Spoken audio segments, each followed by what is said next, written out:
நான் ஆர்டர் பண்ணியிருந்த 2 புக் வந்துருச்சு. ஸோ இதை பற்றி லேட்டர் சொல்கிறேன். இன்னொருத்தவங்க வந்து டீயோ காஃபியோ நம்மளுக்கு போட்டு கொடுத்தா அப்படியே அமிர்தம் மாதிரி இருக்கு. நான் ஈவினிங் வந்து க்ராசரி ஷாப்பிங் பண்ணிட்டு கோயில் போயிட்டு வந்தேன். அப்போ வரப்போ வழியில் ஒரு பாட்டி வந்து ஃப்ரீயாக எனக்கு இந்த மழை வர மாதிரி இருக்குது வீட்டுக்கு போகணும்னு சொல்லிட்டு அவங்க பாட்டு கொடுத்துட்டு போயிட்டாங்க. என் கையில் கேஷ் வேறு இல்லை. நம்ம தான் ஃபுல் டைம் ஜிபே கட்டி பிடிச்சிட்டு அழுகிறோமே. ஸோ நெக்ஸ்ட் டைம் அட்லீஸ்ட் அந்த பாட்டிக்கிட்ட பர்ச்சேஸ் பண்ணணும்னு நினைக்கிறேன். ஸோ இப்போ வந்து புக்கை பற்றி காட்டுறேன். ஸோ இதான் ஃபர்ஸ்ட் புக். இது வந்து my milk will grow or love will grow அப்படின்ற இன்னொரு புக்கு. வீனிங் பிரஸ்ட் ஃபீடிங் வந்து வீன் ஆஃப் பண்ணுறதுக்காக. இதுவும் அதே பூபி மூன்னு சொல்லிட்டு ஒரு புக்கு. இது ரெண்டுமே வந்து நான் செகண்ட் ஹேண்டில் தான் வாங்கியிருக்கேன்.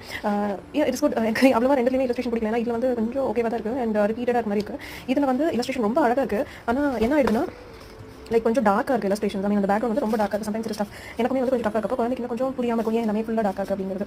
ஸோ யா, இதில் என்ன கொடுமைனா நான் வந்து பிரஸ்ட் ஃபீடிங் வீன் ஆஃப் பண்ணுறதுக்காக வாங்கினா என் குழந்தை என்ன பண்ணுறா, இதில் வந்து அவங்க ஃபீட் பண்ணுற பிக்சரை பார்த்துட்டு பால் வேணும் கேட்க ஆரம்பிச்சா. அதாவது கொடுமை